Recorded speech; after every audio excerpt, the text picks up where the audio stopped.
Here to news, and now we are getting the full remarks playback from the White House. President Trump talking to governors from across the country. Let's listen in here on News Now. Records, and we'd like to think that the federal government has been helping you a lot. But it is wonderful being with you, and we had a great evening last night. And the talent of those musicians, they could be anywhere in the world. Many of them could work in the great opera houses, but they love the military. When you heard the violins and the talent, the great talent. I don't know if anybody has an ear for music. Believe it or not, a long time ago I was told to have a great ear for music by somebody. I took a test. They said, he has a wonderful aptitude for music. I said, I do? But when you listen to that, it's really incredible, the talent. And they're great people. They want to be in the military. They don't want to be anywhere else. So it's really, really something. As I said in my State of the Union last week, we're in the midst of a great American comeback with the help of many of the people in this room, and you've done really a fantastic job. I think I can say just about everybody. I'll say just about, just in case someday somebody's going to run or do something that I won't like, and I can have a little bit of an out when I say just about. I said, no, he was included in the just about. But we're creating the most prosperous economy and the most inclusive society ever to exist, actually. Since my election, America has gained 7 million new jobs. We added 225,000 jobs in January alone, crushing expectations. The unemployment rate reached the lowest level in 50 years. And a statistic that's incredible to me is the average unemployment that we've had during this 3-year period is the lowest in the history of our country. Compared it to any other administration, the lowest in the history of our country. The unemployment rate for African American, Hispanic American, and Asian Americans have reached the lowest level ever recorded. Low-income workers have seen a 16% pay increase since my election, something that's so great to see. When I campaigned, they hadn't had rate increases, pay increases for 20 years, 21 years. They were working 3 jobs and 2 jobs and making less money than they made 20 years ago. Median household income, as you all know very well, is the highest ever recorded by far. Since 2016, 28 states have reached or matched their lowest unemployment rate on record. So we have 28, and I think soon we're going to have just about everybody. And at the end of last year, a record 39 states had unemployment below 4%. Again, another record. Just as I promised during my campaign, we're fighting every day to expand opportunity for African American communities all across our country. African American youth, we have such great news on African American youth. Unemployment has reached its lowest level ever recorded. It's a great statistic. African American poverty rates have plummeted to their lowest rate ever in history. And wages for African American workers have increased $2,400 a year. That's also a record. At the center of our economic agenda are opportunity zones. I hope you're embracing them. I think many of you are. My administration has worked with the governors in this room to create nearly 9,000 opportunity zones in our most vulnerable communities. Jobs and money are pouring into these areas that have never seen investment. I mean, they haven't seen them in decades and decades and decades, and hundreds of millions of dollars are pouring into certain communities, individual communities, hundreds of millions of dollars. And there's never been anything like it. Opportunity zones. Tim Scott did a great job on that, Senator Tim Scott. I urge all governors to create a state-level version of our White House Opportunity and Revitalization Council to coordinate the efforts of state government to provide maximum support for the opportunity zones, and we're there to help you. If you have a problem, call me, literally call me, and we'll work it out. But the opportunity zones, and that's Democrat or Republican, by the way, opportunities have been fantastic. We must not stop until we have delivered equal and abundant opportunity for every community in our land, and that's what's happening. To give former prisoners a second chance, this has worked better than any program ever. I was proud to sign the landmark criminal justice reform into law. And since that time, 10 states have passed legislation following our lead, and there were numerous states. I know Texas was there, Governor, with criminal justice reform, amazing, and Kentucky and a few others that were thought of as being very strict states, and yet they had criminal justice reform. We looked at a lot of what Texas did and some of the other states where it worked so well. And Alice Johnson is an example. She was in for 22 years, and she had another 20 years to serve on something that everything's bad. But to be in jail for 40 and 50 years for what Alice did on a telephone was crazy. Thanks to our roaring economy, former inmates are now finding jobs, and the employers are so happy. Now, the economy is really helping, but it's the first time ever where prisoners coming out of jail are finding jobs, loving it, and the employers, the feedback we're getting from so many people, so many employers these are among the best people they have.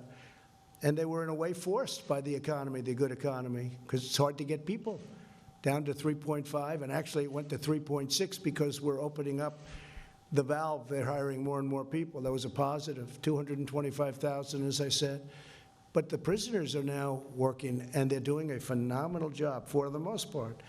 Our booming prosperity is being fueled by our historic regulatory reduction campaign. In my first month in office, I imposed a 2-for-1 rule requiring for every one new regulation, 2 old ones must be eliminated.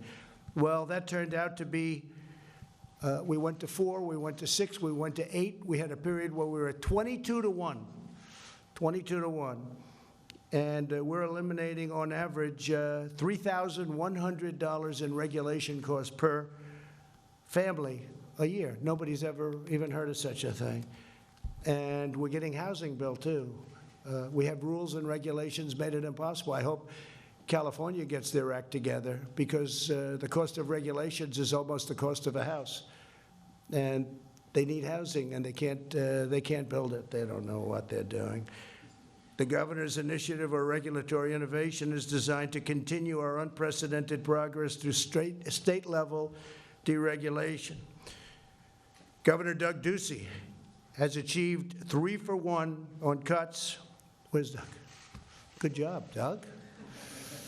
Well, he only won by about 17%, so, you know, he should be, in fact, at 17%, you should be at 4-to-1, I think, right?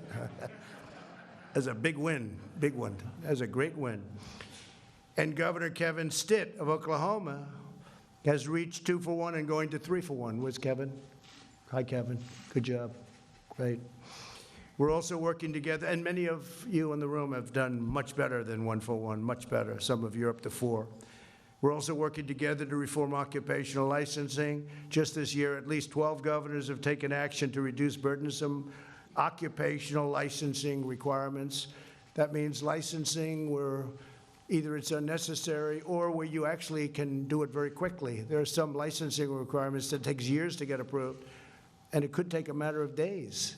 Could take a matter of days. Governors understand the need to get infrastructure projects quickly approved to speed up permitting and reduce traffic congestion. Last month, we issued a proposed new rule to reduce permitting and the permitting time for new infrastructure by more than 70%. Highways that were taking 12 years to get approved, 14, 15, 17, 21 years.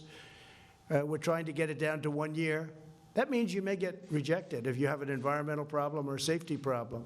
In many cases, these highways became much more unsafe, and they took a long time because they try and get away from certain problems, including nesting, but they try and get away, and then instead of having a straight run, they create curves in the highway, which obviously make it much more dangerous. And they have problems with some of those highways. And they're much more expensive to build. Not only the time, the design, but the time. I mean, by the time they get it approved. So we have highways that would take 21 years. We have roads that took 10 years, 11 years, 12 years to get approved. And Elaine Chao has been fantastic. Elaine, thank you very much. The job you're doing in transportation, we appreciate it very much. And Jeff, you were over there for a long while. I will tell you, so I have to give you at least partial credit. Right now you're at a different location. But you really did. You did a great job on that. And so we have it down to 2 years now, but I think we're going to get it down to 1. And very good chance you'll be rejected if it doesn't meet environmental standards and tests. And we are rescuing students from failing government schools by introducing the Education Freedom Scholarships and Opportunity Act. which will replicate the great success of tax credit scholarships available in 18 states. We believe very strongly, or at least many of the people in this room, not all of them, but believe very strongly in school choice. We're also working closely with the states to improve public safety. This includes the incredible work being done by our nation's heroic ICE officers. We've moved thousands of MS-13 out of the country back to where they came from, whether it's Guatemala, Honduras, El Salvador, Mexico. And as you know, we reached agreements with those countries so that we can do that. In the past administration, they wouldn't accept them. They'd come from one of the countries, tough countries, and we would send them back, and they wouldn't take them. Not me. They take them now. Now they say, thank you so much for sending them back. We were looking for this killer. Thank you very much. We appreciate it. But they all take them now. They take them very quickly. Before, they used to say, don't ever even think about landing that airplane. We don't want those people. So they take them back rapidly.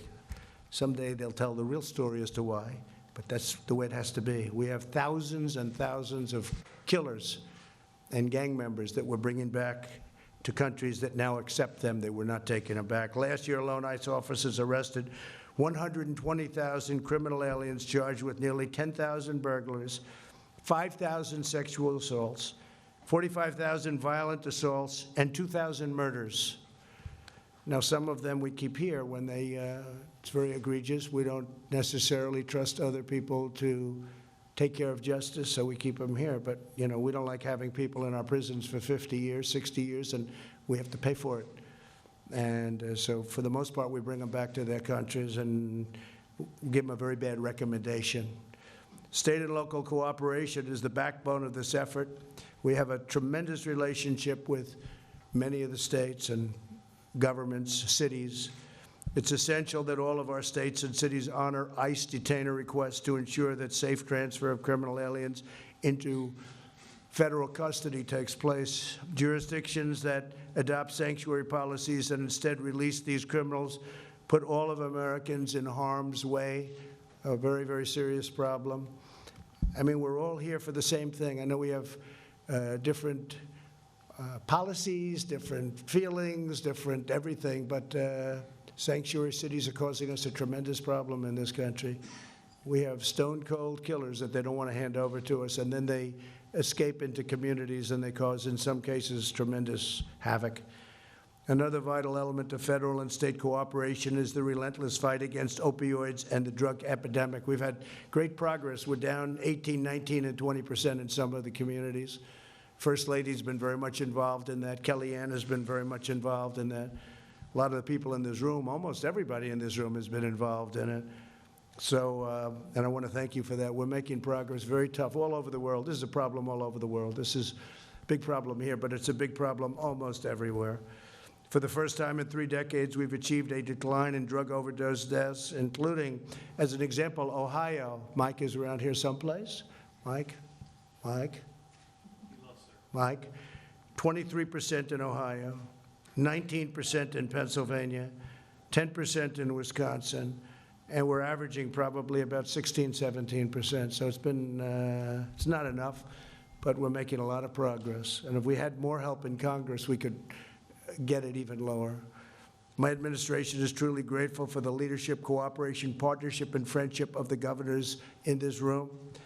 No matter our party, we must work together and really do the job, and I think that's what's happening. Our country is now receiving thousands and thousands of companies that are coming into the United States. Some had left and some had never been here before, but they all want to be where the action is. We lost 60,000 plants and factories over the years, 60,000. It's hard to even conceive. And we've got many of them back, and many are coming back, and they're moving to a lot of your states. I know a lot of them are coming into Texas and Florida and a lot of different locations, South Carolina, North Carolina, Pennsylvania. It's incredible what's happening. Ohio is a big beneficiary. Michigan is a tremendous beneficiary with the car companies. Tremendous. Somebody was saying they're so happy in Michigan. And I meet with Prime Minister Abe of Japan. I say, Shinzo, you have to get more car companies here. We have a deficit with you. You have to get them in, and they are. They're sending a lot of companies. We hadn't built a plant in years and years and decades, frankly. And now we have car plants being built all over the United States, and we have expansions, a lot of expansions of existing plants. So it's been really an incredible thing. We're doing incredible work. And we're the #1 country in the world right now in terms of the economy. When I was running, and long before I was running, I'd always heard that China, a great respect for President Xi and great respect for China, frankly, but that China was going to be the #1 economy in the world during 2019. Actually, it was 2018, 2019, you all heard it, that we were going to go to #2. And I will tell you, we had our battle, and we took in hundreds of billions of dollars in tariffs and other things. And you saw it was just announced the trade deficit was the lowest it's been in years with China. Just happened 2 days ago, they just announced. But we are now so far ahead of China in terms of the size of our economy that if somebody is smart that's at this position for times into the future, hopefully after 5 years, I won't joke by saying 9, 13, 50. It drives them crazy. For the governors, it drives them. Even when I joke, it drives them crazy. I won't say that. But if somebody smart is in this position, it'll never happen where China overtakes us. It'll never happen. So we right now we're so far ahead of them, they're not catching us for a long time. If the wrong person stands here or sits in the White House, that beautiful chair in the White House, in the Oval Office, sure, they're gonna catch. They have 1.5 billion people. We have 350 million people. But we have a very special place and a very special country, and nobody's gonna catch us if we have great leadership. And you have been great leaders for your states, and we appreciate very much that you're at the White House. Thank you very much. So what we're gonna do is, I thought maybe we could take a few questions. If you want, we could leave the press there. The press would love that, I'm sure. Or we could have them leave, and we could talk in a different fashion. You won't have to showboat. So would anybody prefer? We'll leave them here for a little while, and then we'll go a different route, perhaps. Any questions, please? Please. Mr. President, where do you feel like your infrastructure, you got a budget coming out, I think, today, where are you going to be on infrastructure? We're doing a big infrastructure potential deal. We need help we need the votes of Democrats. They've been so focused on something else and wasting a lot of people's time, although my poll numbers have been driven way the hell up, so that's one way to do it, I guess. But they have been so focused on the impeachment hoax that they haven't had time to do anything else. But we're ready to go with a big infrastructure bill if they're ready to approve it. We're also ready to lower drug prices very substantially. Last year was the first time in 51 years that prescription drug prices went down. First time in 51 years. But to get them really down, we have to do exactly what we're doing. We need the votes of the Democrats, and they just didn't have the time to do anything. So maybe they will now have the time. But we're all ready to go on infrastructure, on reducing drug prices, very substantial. We can reduce drug prices unbelievably easily and substantially, but we have to get Democrat votes. Okay? Thank you. Thank you, Governor. Please. Mr. President, you've had a lot of success with trade, USMCA, China, Japan. What's next on your agenda for trade? So Europe has been treating us very badly. The European Union was really formed so they could treat us badly, so they've done their job. That was one of the primary reasons. But they treat us badly there, and they treat us badly, frankly, on NATO. But NATO, I've gotten, as you know, $130 billion more they will pay, because NATO was going down like a rocket ship. Our past leaders would go over, make a speech, and leave. I went over, made a speech, and said, you got to pay more, because the United States was paying everything. Essentially, they were paying close to 100%. And I let them know, you have no choice. And they are paying more. They paid $130 billion. I think my biggest fan in the whole world is Secretary General Stoltenberg, head of NATO. He said he can't believe it, because for 20 years it went down. It's like a roller coaster down. None of this, just down. They paid less and less and less. And it got more expensive and more expensive with time. But I raised $130 billion my first meeting. And I raised $400 billion second meeting. So now it's in good shape. But, you know, we were taken advantage of by a lot of countries, a lot of allies, frankly. Sometimes allies do a better job on you than the enemy, because the enemy is you watch out for, right? So, Pete, I think that the next thing could be Europe, where we talk to them very seriously.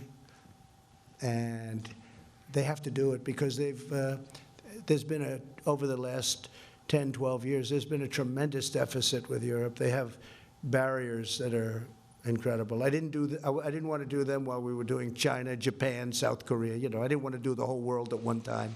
Does that make sense? People have learned that doesn't work out too well, even on trade. So we're going to be starting that. They know that. They know that. They're ready for it. You know, we made a good deal with Japan. We're going to do a bigger, much more comprehensive deal, but we're taking in $40 billion from Japan, which they didn't expect, nobody expected. We've done great on the trade. It's going to have a tremendous impact. Now, the virus that we're talking about having to do, you know, a lot of people think that goes away in April with the heat, as the heat comes in. Typically, that will go away in April. We're in great shape, though.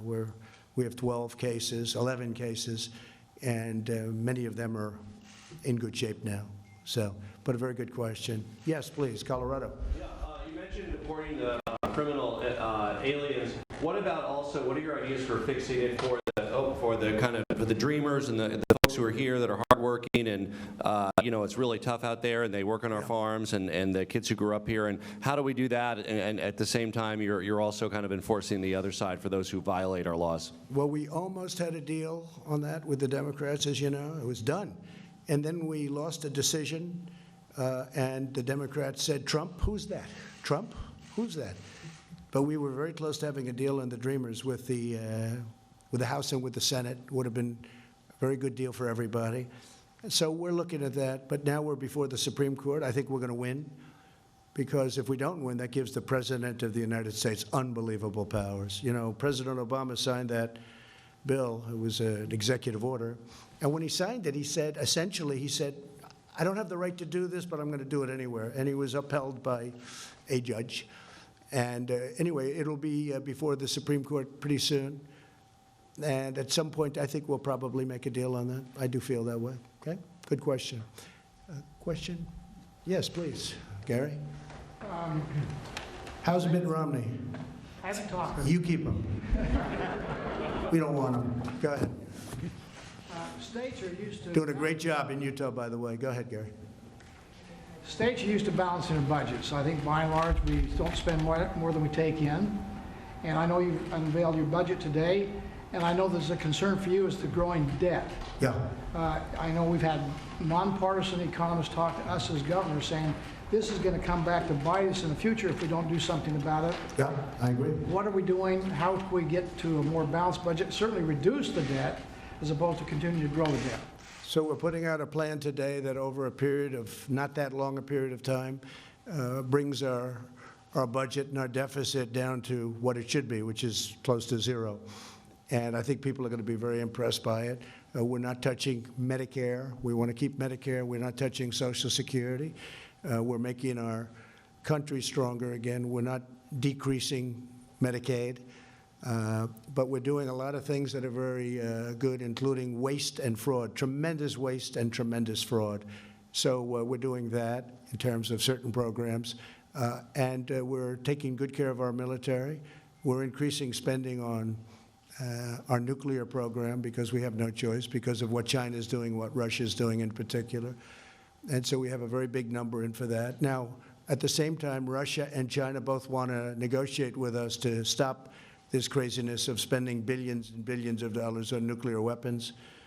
But the only way, until we have that agreement, the only thing I can do is create by far the strongest nuclear force anywhere in the world, which, as you know, over the last 3 years, we've very much upgraded our nuclear, but we're buying new. We have the super-fast missiles, tremendous number of the super-fast. We call them super-fast, where they're 4, 5, 6, and even 7 times faster than an ordinary missile. We need that because, again, Russia has some.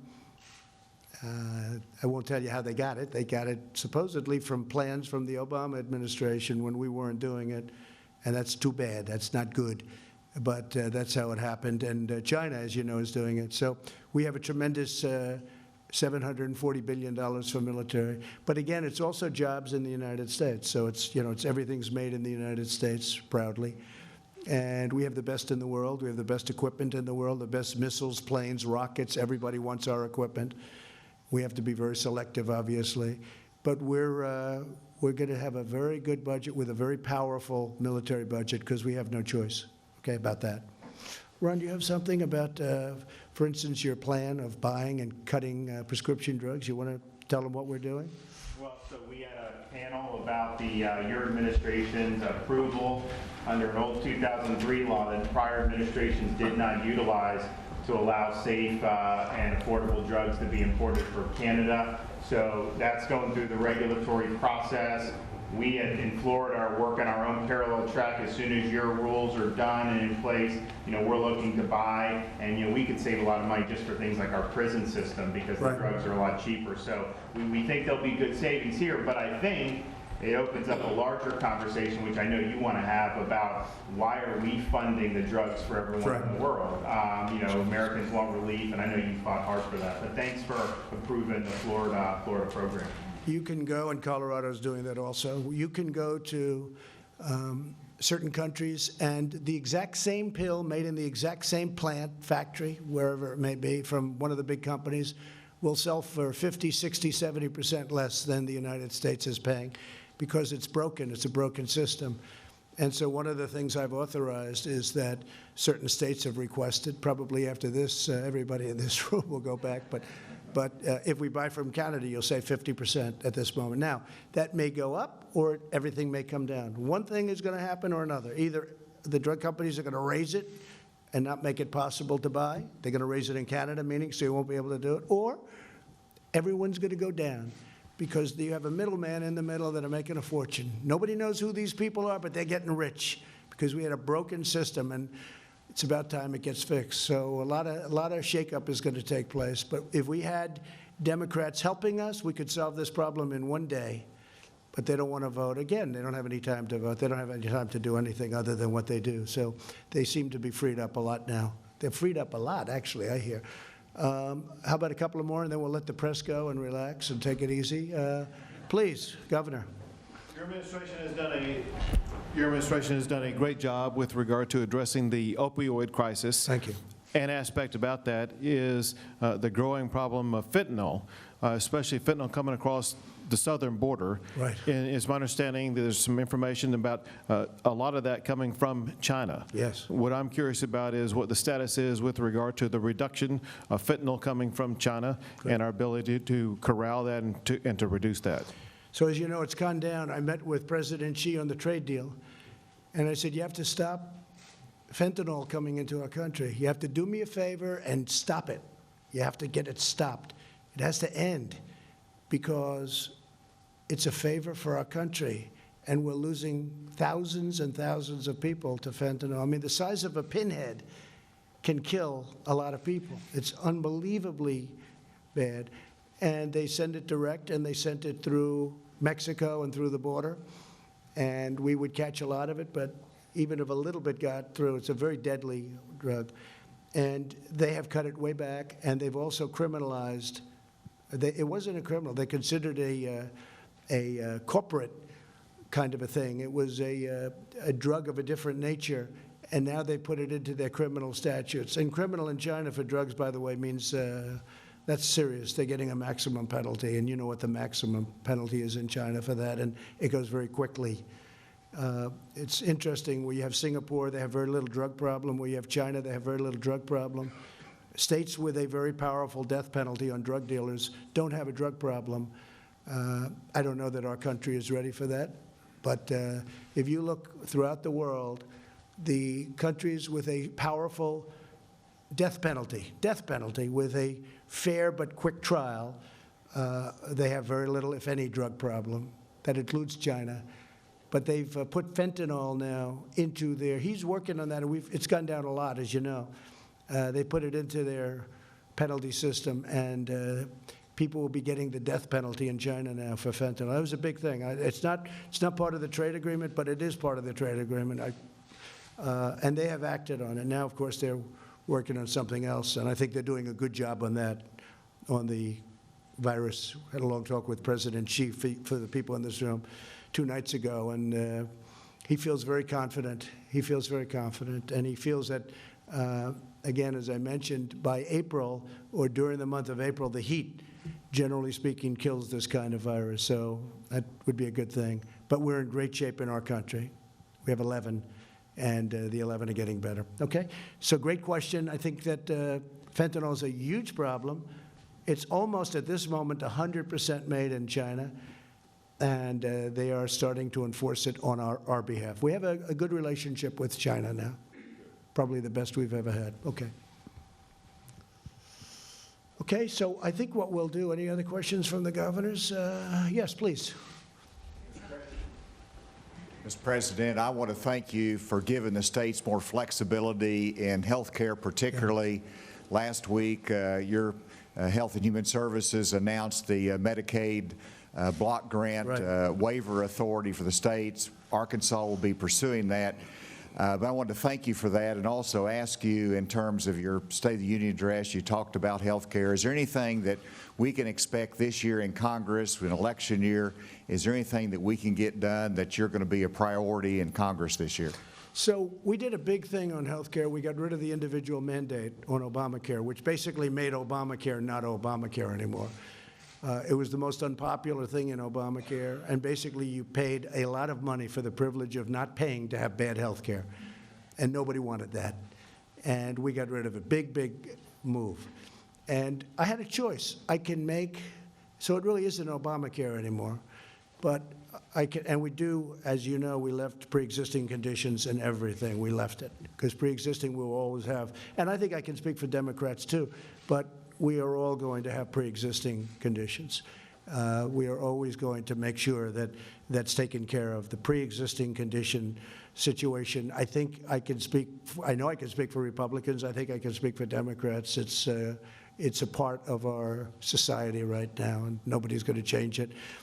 If a law is overturned, that's okay, because the new law is going to have it in. The new law would replace the old law that was overturned. It would have pre-existing conditions.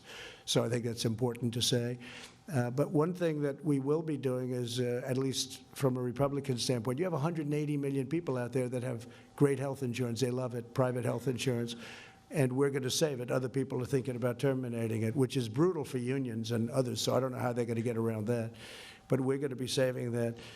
But when I took over, I had a choice. So we got rid of the most unpopular thing in Obamacare, almost got rid of Obamacare, but essentially we did. But now I said, do we run it really well, or do we run it really poorly? Do we make everybody unhappy and blame the Democrats? Or do we make people relatively happy with a bad law? It's a bad law, it's a bad policy. But do we make people relatively happy? And I felt I had an obligation to do the latter.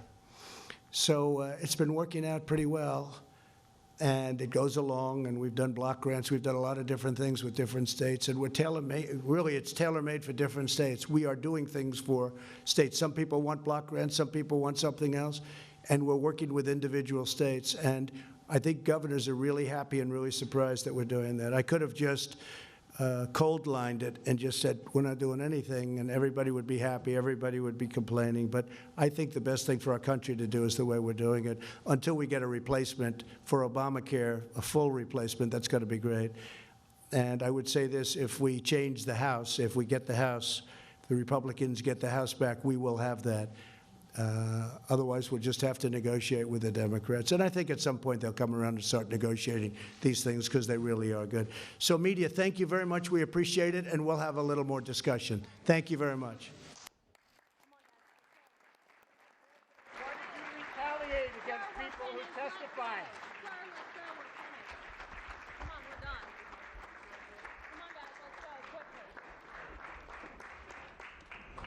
Mr. President, why did you retaliate against people who testified against you? We're finished. Let's go.